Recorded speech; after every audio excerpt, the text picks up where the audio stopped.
जाति को उन्मूलित करके परिवार की पूरी अवधारणा को तोड़कर क्या होगा, हर को एक इंडिविजुअल बना दिया जाएगा। उस इंडिविजुअल को इतना जल्दी कन्वर्ट किया जाएगा, क्योंकि देखिए आपको कैसे पता चलता है आपका कर्तव्य क्या है। जब एक जाति के लोग, एक समुदाय के लोग, एक परिवार के लोग एक जगह जुटते हैं, जुड़ने के बाद एक सांस्कृतिक, एक सामाजिक कार्यक्रम में आते हैं, एक कल्चरल डेवलपमेंट होता है वहां पर, एक सांस्कृतिक विकास होता है वहां पर। जब परिवार ही नहीं रहेगा, जाति ही नहीं रहेगी, उस स्थिति में आपको अपने कुल धर्म का बोध कौन कराएगा? संकट की स्थिति में कौन आपके साथ खड़ा होगा?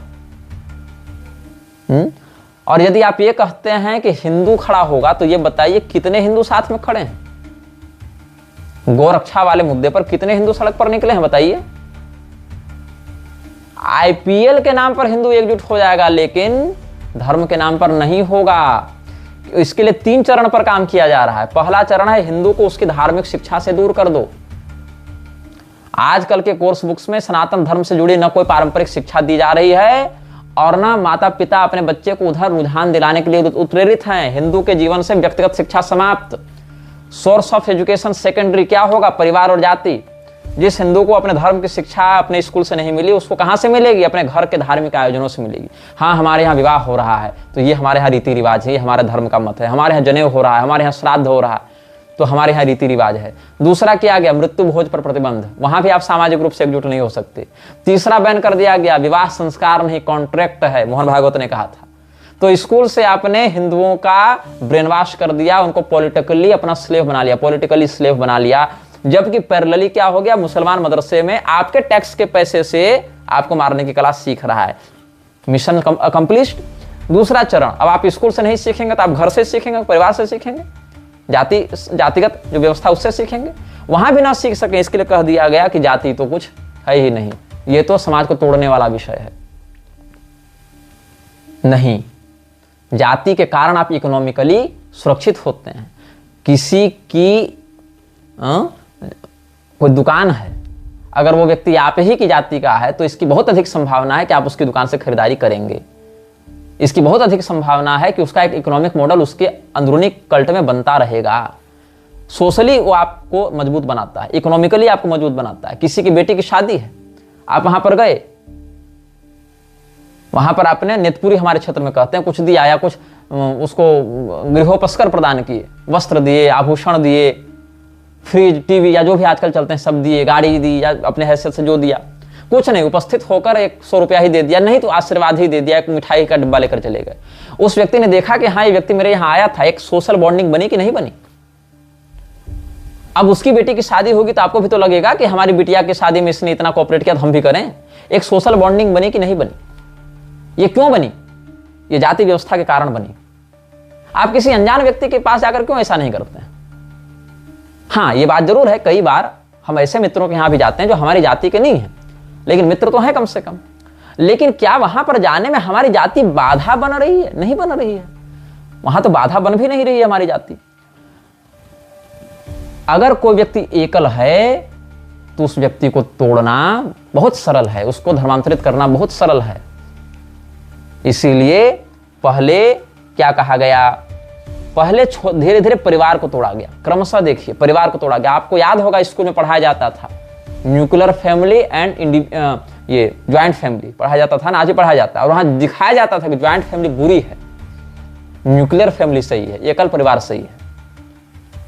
बच्चों के मन में दिमाग शुरू से भरा गया कि ज्वाइंट फैमिली बुरी है, ज्वाइंट फैमिली बुरी है, एकल परिवार अच्छा है, संयुक्त परिवार बुरा है। क्या हुआ? धीरे धीरे ज्वाइंट फैमिलीज टूटी, एकल परिवार आ गए। क्या एकल परिवार अच्छा हो गया? उससे समाज सुधर गया? नहीं। क्या उससे भाईचारा बढ़ गया? नहीं। फिर दूसरा चरण लाया गया, एकल परिवार भी सही नहीं है। आपको हम बताएंगे कि कितने बच्चे पैदा करने हैं। हो सकता है एकल परिवार में आपने 8 बच्चे पैदा कर दिए, तब तो अगली पीढ़ी तो ज्वाइंट फैमिली हो गई फिर ना। इसलिए हम बताएंगे आपको कितने बच्चे पैदा करने हैं। 2 करो, ज्यादा मत करना। ज्यादा करोगे तो सरकारी नौकरी नहीं लगेगी, लग चुकी है तो प्रमोशन नहीं मिलेगा, चुनाव नहीं लड़ सकते हो। आप कहेंगे ठीक है सर, हमको सरकारी नौकरी चाहिए, हम 2 बच्चा के बाद काट के फेंक देंगे। मुसलमान बोलेगा हमको सरकारी नौकरी नहीं चाहिए, हम 8 बच्चा पैदा करेंगे। आपका 1 बेटा पैदा होगा 40,000 की नौकरी पाने के लिए 8 साल पढ़ेगा।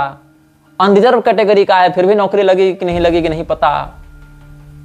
व्यापार भी नहीं कर सकता क्योंकि उसकी माइंडसेट सदैव से नौकरी की रही है। वो बिजनेस माइंड को डेवलप नहीं किया है। मुसलमान 8 बच्चा पैदा करेगा, 10,000 महीना कमाएगा, उसमें 1,000 जकात में भी देगा, 80,000 दन से लाएगा, आपके एक बेटा के सापेक्ष 8 वोट भी देगा, सरकार को थप्पड़ मारकर अपना काम भी करवाएगा, आपके माथा में चढ़ के मूतेगा भी। आप क्या हैं? शिक्षित हैं। वो पंचर छाप है। पंचर छाप किस पर हावी हो गया? आपकी 1 किलो डिग्री पर हावी हुआ कि नहीं हुआ? प्रजाति के तौर पर सोचिए, स्पेसीज के तौर पर। तो ये स्थिति में हिंदू चल रहा है। आपको क्या लगता है, आप 1 से 2 से अधिक बच्चे पैदा करेंगे, सरकारी नौकरी नहीं लगेगी, ठीक है। मुसलमान ये नहीं सोचता। मुसलमान सोचता नहीं लगेगी, लेकिन सरकारी वोट तो देने का अधिकार फिर भी मेरे हाथ में रहेगा। और अगर आपको यह लगता है कि जनसंख्या जिसकी कम है उसी को वोट देने का अधिकार मिलेगा, कि 2 बच्चे से अधिक होंगे तो वोट का अधिकार छीन लिया जाए, अगर आपको ऐसा लगता है, तो पहली बात, ये बिल लाना ही बहुत कठिन है। अगर ये बिल आप ले भी आते हैं, अगर कदाचित ये बिल आप ले भी आते हैं, तो ये तो वो देश है जहां बांग्लादेशी यहां कर चुनाव लड़ जाता है। वोट डालने की बात छोड़िए, जो भारत का नागरिक ही नहीं, वो भारत का असेंबली इलेक्शन लड़ जा रहे हैं ऐसे लोग। और ये बीजेपी का ही बयान है, ये मत कहना कि प्रमाण दो, क्योंकि आप ही पार्टी ऐसा कर रही है पश्चिम बंगाल में, कि बांग्लादेशी जो यहाँ का नागरिक भी नहीं, वो यहाँ का इलेक्शन लड़ ले रहा है ममता बनर्जी के टिकट पर। तो आप कैसे ये कल्पना कर सकते हैं, जहां मरे हुए लोगों के वोट डाले जा रहे हैं, वहां बच्चा का डीएनए मिलाकर वो चेक करेगा कि इसके 2 बच्चे और इसके 8 बच्चे हैं, इसीलिए इसका प्रमाण मतदाता पहचान पत्र निरस्त किया जाएगा? ये आप सोचकर बैठे हुए हैं। उस स्थिति में भी एक तो कानून बनने से रहा, और कानून बन भी जाएगा तो टिकेगा नहीं, उसको ओवररूल कर दिया जाएगा, क्योंकि न्यायपालिका भी तो कुछ करेगी ना। न्यायपालिका को भी तो अपना गॉडफादरली इमेज उसको भी अपनी दिखानी है। और उस स्थिति में क्या होगा? चलो ठीक है, अगर आप मान लेते हैं 5 साल 10 साल के लिए force by crook and crook आपने उसको, हुक एंड क्रूक आपने उसको इंप्लीमेंट कर दिया, उस स्थिति में भी क्या होगा? जनसंख्या तो इनकी अधिक है ही, वोट नहीं देंगे, गला तो काट सकते हैं। आपको कब्जा करने के लिए क्या आवश्यक है? वोट ही डालना। शाहीन बाग में वोट डाल के कब्जा किया गया था। यह थोड़ी कहा गया है कि सरकार पर कब्जा करने के लिए हमको वोट डालने की आवश्यकता है। 1 लाख मुसलमानों की संगठित भीड़ जब रोड पर निकलेगी ना, तो उसके तुलना में 100 या 1000 पुलिसकर्मी खड़े नहीं दिखेंगे। उन पर गोली नहीं चला सकते, क्योंकि मिनिस्टर साहब का ऑर्डर आ गया, गोली मत चलाना। और अगर ऑर्डर आ भी गया तो कब तक गोली चलाएगा? आपको तो गिन कर गोली मिलती है, उनको तो किलो से मिलता है। कैसे लड़े? ना आप जंग के मोर्चे पर लड़ पाइएगा, ना आप कानून के मोर्चे पर लड़ पाइएगा। और जिस मोर्चे पर आप लड़ सकते हैं, वहां पर आप आंख में तेजाब डालकर बैठे हुए हैं। ऑपरेशन सिंदूर का समर्थन कर देने मात्र से आपको लगता है धीरेन्द्र शास्त्री देशभक्त हो गए। वो देशभक्ति उसकी कहां गई थी उस समय, जिस समय वो पीओके के आईएसआई के जाकिर नाइक के परम मित्र अबू अब्दुल्ला के पैसे पर दुबई गया था। और आज भी भारत के लोगों को कहता है एक हाथ में गीता कुरान, दूसरे में संविधान। और आपको लगता है वो व्यक्ति देशभक्त है, क्योंकि अपने मुंह से एफिडेविट दे रहा है कि हम देशभक्त हैं, ऑपरेशन सिंदूर का समर्थन भी कर दे रहा है। खैर, जाति जो है वो समस्या नहीं, समाधान है, लेकिन अगर उसका सही तरीके से प्रयोग किया जाए। हालांकि जातीय नरसंहार बहुत हुए हैं, लेकिन जातीय नरसंहार करवाने के पीछे बहुत बड़ा हाथ ईसाई मिशनरियों का रहा है। भारत में अलगाववाद को जन्म देने के लिए ईसाई मिशनरियों का बहुत बड़ा हाथ रहा है। ज्वाइंट फैमिली को तोड़कर एकल फैमिली करवाना, उसमें भी बच्चे कितने पैदा किए जाएंगे उसकी संख्या सीमित करना। आरएसएस कहता है अधिक बच्चे पैदा करो, सरकार कहती है करोगे नौकरी नहीं देंगे। आपकी आपस में नहीं बन रही, हिंदू बन गया पेंडुलम, कभी इधर डोलेगा कभी उधर डोलेगा, 12 बजे रहेंगे उसके सदैव। अगर आप आरएसएस की बात मानकर अधिक बच्चे पैदा करते हैं तो सरकार आपसे वोट का अधिकार छीन लेगी, सरकार आपको नौकरी नहीं देगी। आ गए सड़क पर।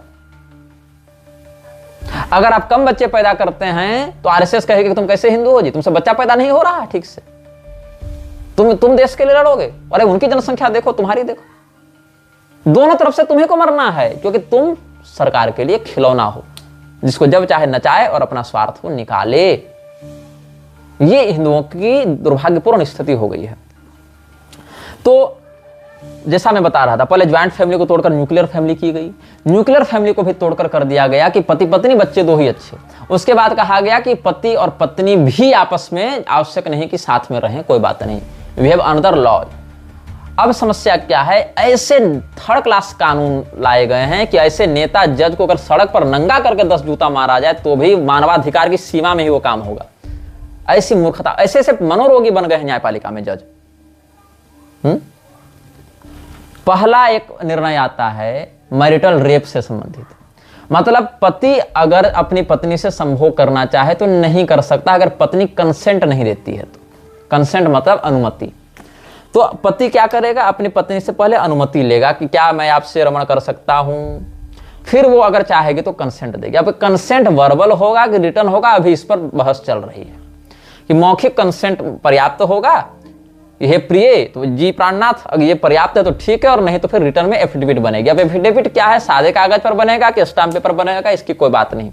एक बार बनेगा, कितने समय तक, 1 टर्म रहेगा कि 1 मंथ रहेगा कि 1 ईयर रहेगा कि लाइफ टाइम रहेगा, वैलिड कोई पता नहीं। लेकिन बलात्कार का कानून लग जाएगा पुरुष पर। अगर उसकी पत्नी ने कह दिया हमारी अनुमति के बिना हमारी पति ने हमसे संभोग किया है, तो उसको वही कानून लगेगा जो रेप का कानून लगता है। इतना गंदा कानून आ गया।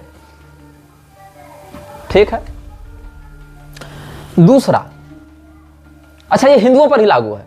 वैसे तो कहा जाता है कानून सब पर लागू होता है, लेकिन ये केवल हिंदुओं पर लागू होगा, क्योंकि सब जानते हैं कि एक मुसलमान स्त्री से उसका देवर, उसका पति, उसका जेठ, उसका ससुर, उसका चाचा ससुर, मामा ससुर, मौसा ससुर और अनगिनत पुरुष भी हलाला वाले माध्यम से या कई बार आउट ऑफ द वे जाकर भी संभोग करते हैं। ये उनका एक ट्रेडिशनल ट्रूथ है।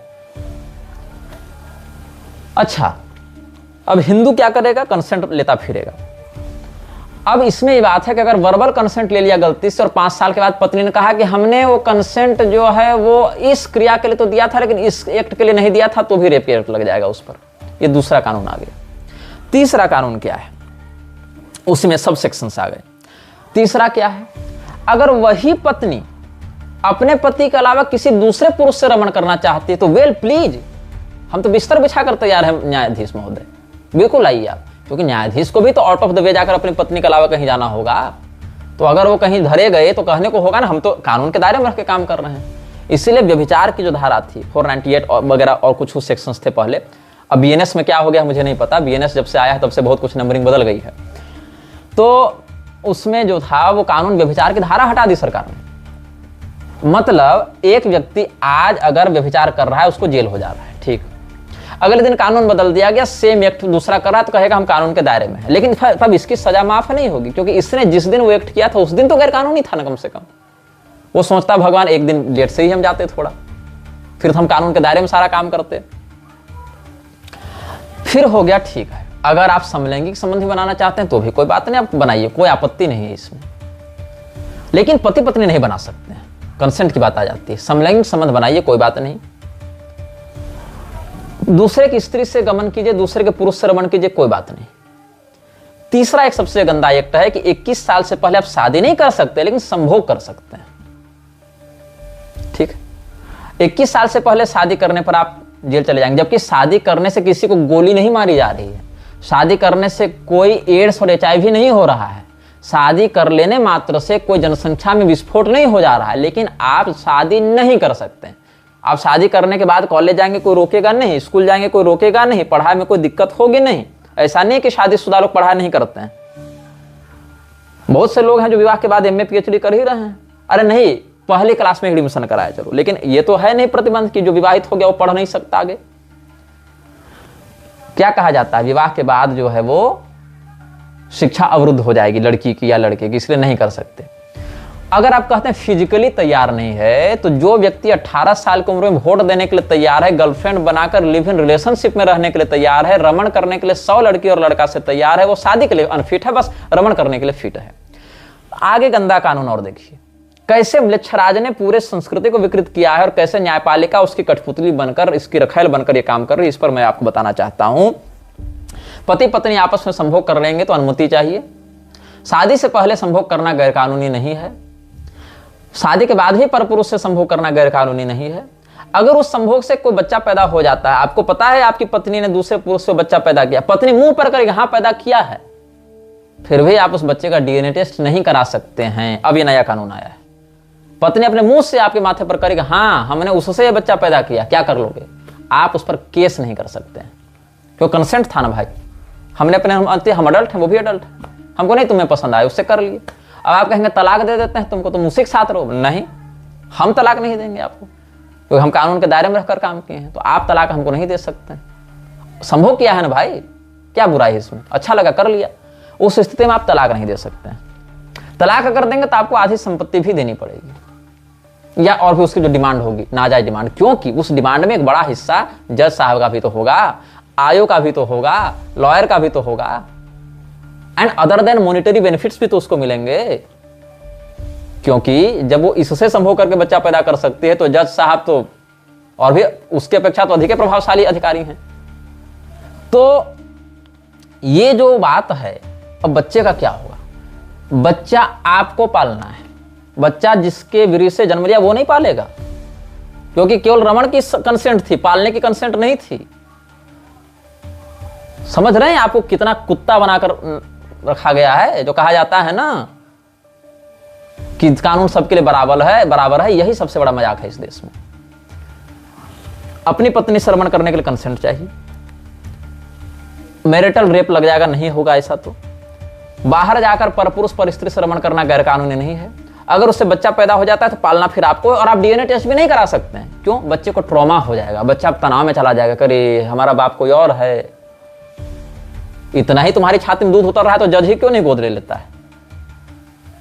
जज को ही लेना चाहिए कि जितने व्यभिचार से उत्पन्न होंगे सब हमारी औलाद माने जाएंगे। न्यायपालिका उसका भरण पोषण करेगी, न्यायाधीशों के वेतन का, कमाई का, काले और सफेद धन मिलाकर इतना हिस्सा इन वेश्या पुत्रों के अनाथालय में खोला दिया जाएगा, ऐसा भी कर दिया जाता है। कितना गंदा कानून बन गया है, आप समझिए इस बात को। इसी को नॉर्मलाइज करने के लिए क्या कहा जा रहा है अब मोहन भागवत जैसे लोगों के द्वारा कि विवाह एक संस्कार नहीं, एक कॉन्ट्रैक्ट है। अब इससे क्या होगा? अब विवाह से पहले अगर हो गया बच्चा तब क्या होगा? या गर्भ ठहर गया तब अबॉर्शन होगा। आपके गर्भ के बच्चे की हत्या करवाने के लिए कौन आ रहा है? नेता आ रहे हैं, न्यायपालिका आ रही है। अब डॉक्टर को यह नहीं कहना है कि आप कैसे गर्भवती हो गए, वो पूछताछ नहीं कर सकता, पुलिस भी नहीं पूछ सकते। अच्छा गर्भवती हो गए, अच्छा क्या चाहते हैं? नहीं सरकार तो हम चाहते हैं कि इसको गिरा दिया जाए बच्चा। हाँ तो गिरवा दो। बचपन से आपको अपने ही बच्चे की हत्या करने के लिए माइंडसेट बनाया जा रहा है। आपको बचपन से ही इतना चारित्रिक रूप से असमर्थ कर दिया जा रहा है कि समय रहना, रणवीर इलाहाबादिया जैसे लोग पैदा होते हैं तब न्यायपालिका कहती हम तो चरित्र के संरक्षक हैं। अरे समय रहना 100 बार मरेगा, रणवीर इलाहाबादिया 100 बार मरेगा तब एक सुप्रीम कोर्ट पैदा होगी चरित्रहीनता के मामले में अगर देखा जाए तो। ये बच्चे जो अभी टीनेजर्स हैं, यंग यूथ बन रहे हैं, ये कहां से प्रेरणा ले रहे हैं? ऐसे ही सड़े हुए कानूनों से न प्रेरणा ले रहे हैं। मतलब आपके लिए किसी परपुरुष से रमण करके बच्चा पैदा करना या अबॉर्शन करवाना गैर कानूनी नहीं है, माइक लेकर एक अडल्ट जोक बोलना गैर कानूनी हो गया। मतलब चुटकुला सुनाना, हालांकि वो भी बहुत ज्यादा आपत्तिजनक है, दंडनीय है, लेकिन वर्बली एक चुटकुला सुनाना दंडनीय हो गया, देश की संस्कृति के लिए खतरा हो गया। लेकिन डायरेक्टली वही चुटकुले में कहीं बात से व्यभिचार करना गैर कानूनी नहीं है। बहुत सही बात। और उसके बाद इसको मनोरोग भी नहीं कहा जाएगा, ये स्वस्थ मानसिकता वाला लर्न काउंसिल का ये सब निर्णय होता है। और ये लर्न काउंसिल पना तब अपने चरम पर जाकर फट मरता है जब ये कहते हैं कि not only by living beings, आप तो मरे हुए शरीर के साथ भी संभोग कर सकते हैं। नेक्रोमेंसी सिखाई जा रही है क्या इस देश को? मतलब अगर कोई लाश है, उस लाश के साथ अगर कोई व्यक्ति संभोग करता है तो he is not accused, he can't be punished by law because no such act is present in Indian constitution, ऐसा न्यायपालिका का कहना है। चूंकि भारत का संविधान मरे हुए शरीर के साथ संभोग करने के विषय में मौन है, हो सकता है 2 पीढ़ी पहले के संविधान निर्माताओं ने यह नहीं सोचा होगा कि यह भी कोई कर सकता है और करने पर इसको भी डिफेंड किया जा सकता है, इसलिए उन्होंने कोई अलग से लाइन नहीं लिखी होगी। हालांकि हमारे शास्त्र तो अब अगम्यागमन को भी रखें क्योंकि उनको पता है ना कलयुग किधर जा सकता है, उन्होंने सब बता कर रखा है। लेकिन हो सकता है संविधान निर्माताओं ने इतना सोचा नहीं होगा कि देश 2 पीढ़ी में ही इतना रसातल चल जाएगा कि उन्होंने मरे हुए शरीर के साथ संभोग करना चाहिए कि नहीं करना चाहिए इस पर कोई एक्ट अलग से नहीं लिखा। लेकिन न्यायपालिका क्या कहती है कि गैर कानूनी नहीं है because there is no act present. और ये बहुत पुराना मामला नहीं है, 6 महीना साल भर पहले का ही ऐसा कोई फैसला आया था, मैंने मीडिया में पढ़ा था, आपको भी गूगल में मिल जाएगा। ये हालत हो चुकी है देश की चारित्रिक स्थिति की, सांस्कृतिक स्थिति की। और आपको लगता है ऐसे नेता, ऐसे न्यायपालिका, ऐसे संगठनों का काम हिंदू धर्म को बढ़ाना होगा, अमृतकाल चलाना होगा। ये अमृतकाल में यह हाल है, हलाहल काल में क्या होगा पता नहीं, अमृतकाल में यह हाल चल रहा है।